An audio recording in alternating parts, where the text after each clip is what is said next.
Дами и господа, аз съм Гама Аз съм МСН. и вие сте с само добра музика. Обаче днес, като втори епизод на нашето предаване, няма да говорим за добра музика. Знаеш ли защо? Защо? Защото ще говорим за Грамитата. Грамитата 2026, 68-то събитие. Да. Грами. Имаме доста интересни теми за обсъждане днес. Най-важната и най-интересна тема, според мен, е албум на годината. Да. Албум на годината. Ти, кой албум искаш да спечелиш? Защото този път имахме доста номинации. Исках да спечели Let God Sort Them Out на Clips. Така и лично и мой фаворит. Всъщност за първи път мисля, че са номинирани 3 рап албума, именно Clips, GNX и Chromacopia. Аз мислех лично, че в най-добър вариант GNX може да спечели албум на годината, а Let Go Sort Them Out да спечели албум на годината. Точно така. Обаче какво стана? И двете не станаха. Кой е победителя? Дебит и Dark Mass Photos на Bad Bunny. Лично аз слушам музиката главно заради текста, защото не знам, обичам да знам какво се пее в песните, затова не съм чак толкова много запознат с Bad Bunny. И знаеш също? Защото не знае испански. Така е, не знам испански. И аз. Аз съм в немска паралелка. Проблемът е, че и немски не знам. И признавам, беше малко тъпо, че Bad Bunny спечели с дебит и Rara Mass Photos, което се превежда всъщност трябваше да снимам повече снимки, което всъщност доста яко заглавие, нали? Да, и обложка също е много яка. Също въобще стая, като знаеш какво означава заглавието, мисля. Обаче да, беше малко тъпо, че той спечели, а не GNX или Let Go Sort Them Out. Обаче като видях видеото, в което той така се хваща за главата и после, нали, докато ходи, опитва се да не се разплаче и как си, едвам си държи сълзи, това беше силно. Да, и после, нали, осъзнаваш, че всеки човек вижда себе си като заслужаващ тази награда, нали? Да. Докато гледаш това видео си кажеш Damn. Също така дебит и Rara Mass Photos е първият не английски албум, спечелил албум на годината, ако прави смисъл. Изцяло... Да, албум, който изцяло няма английски език, да виждаш, изцяло на друг език. След това имаме категорията запис на годината, където отиде при... Лутър на Кендрик Ламар и Сиза. Ще чуете много Кендрик Ламар. Ще чуете много Кендрик Ламар. Кендрик Ламар има цели 9 номинации. И колко награди спечели тази вечер?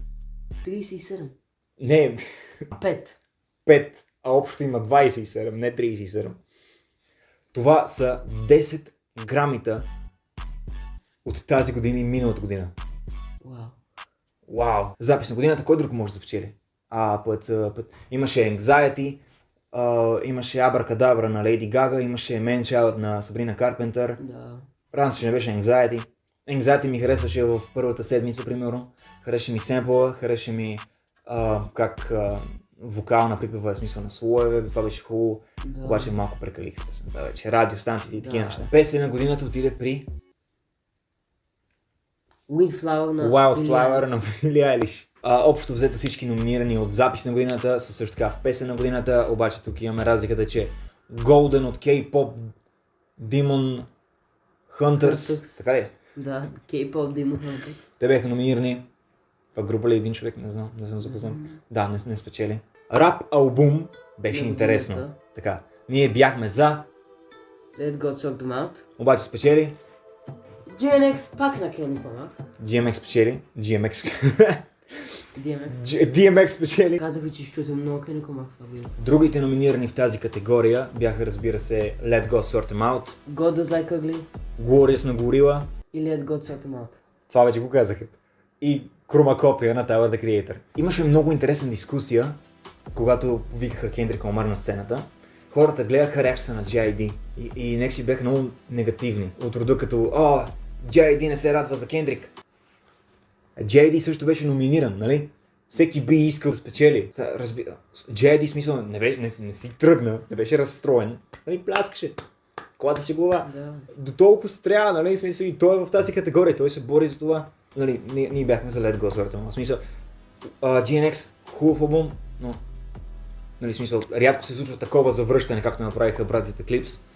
16 години по-късно да се завърнеш с модерна класика, това не се прави лесно. Също имаше едно видео, където там същата вечер на гамитата, един интервюиращ питаше J.I.D. Ще очакваме ли JID в The Fall Off? JID просто каза, беше ми поканал да говоря с теб. И си тръгна. Can we expect a JID feature on the fall off? It was nice talking to you, twin. For sure. Напълно неотговорен въпрос, за което може би означава, че 100% ще го има The Fall Off, брат. В смисъл, 100%. 100%. Вие. Най-добро рап изпълнение отиде при Jason Whips на Clips и... Кендрик Ламар. Това е първата награда Грами за братята Клипс, Pusha T и Malice и 13-14 на Фарел Уилямс Да. и 27 на Кендрик Ламар. И другите номинирани беха Darling I на Tyler the Creator, TV Off, пак на Kendrick Lamar, Anxiety на Dolce и Outside на Cardi B. Това е много интересно, че е Darling I в категорията рап изпълнение. При положение, че Не беше баш рап. не беше баш рап, нали, R&B припев. Darling, I keep falling in love. След това имаме отделна категория на име рап песен. най-добра рап песен отиде при TV Off на... J. Cole. Yeah.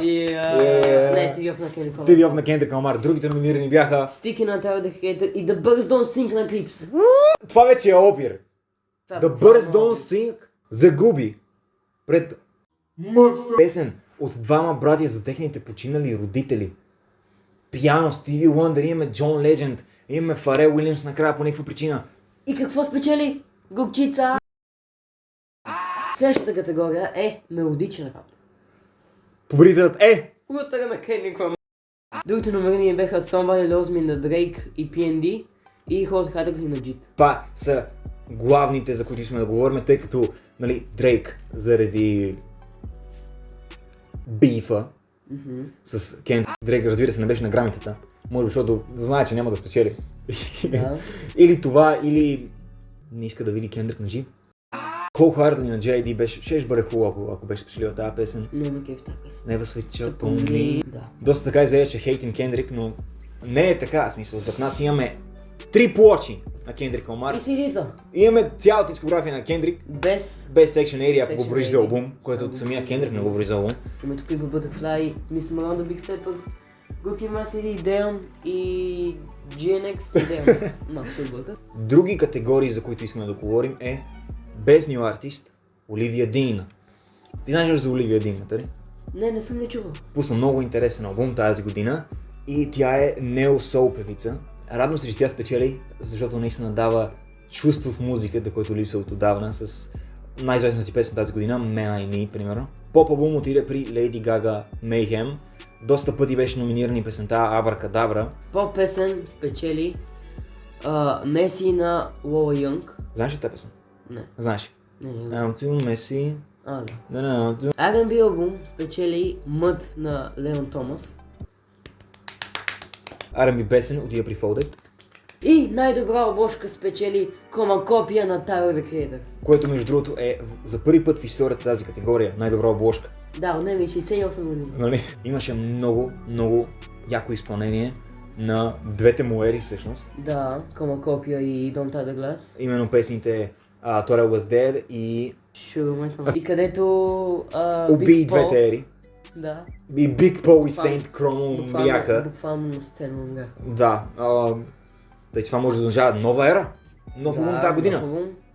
Йоу, Тайлър, почини си. Не може всека година да пускаш албум. Ден си съм при на Карпентър, която също така беше доста пъти номинирана. Не знам дали в крайна сметка беше спечелила нещо. Нали, беше номинирана за албум на годината с Man Best Fred, беше номинирана с Man Child също за песен и запис на годината, обаче не спечели в тези категории. Друго нещо интересно. Фауел Уилям. Фарел Уилямс също така спечели Доктор Дре наградата, която миналата година беше спечелена Jay-Z. от Jay-Z. Да. Клипс братята и самия Фарел бяха облечени в розово, Да. което беше доста яко всъщност. Наподобява обложката на албума им. Кендрик Ламар, облеклото му. Аз много харесвам папионки. Предпочитам папионки, колкото вратовръзки, да. Аутро. Грамитата. 2026. 2026. Зачаровани сме. Клипс. GNX. Дебити Рармас Фотос. Дебити Рармас Фотос. Следващия клип ще бъде реакция на Дългоочакван. Следващия ни клип ще бъде дългоочаквания албум The Fall Off. Дай пак. Следващия ни клип ще бъде дългоочаквания албум The Fall Off. Мислиш ли общо сега да кажем? Дали J. Cole ще спечели рап албум 2027 година с The Fall Off? Тук идва трудно, защото не знаем кои други изпълнители ще пуснат албум тази година. Кендрик Ламар може да пусне албум тази година. Последния беше 24, сега 26. Добре, чуйте сега. Разбрахме, че албумът ще бъде 2 диска. Минимум 20 песни. Да, Минимум 20 може да песни. 26. Чуй. 26. Това е яко. Това е яко, бе, това е яко. И видяхме един клип.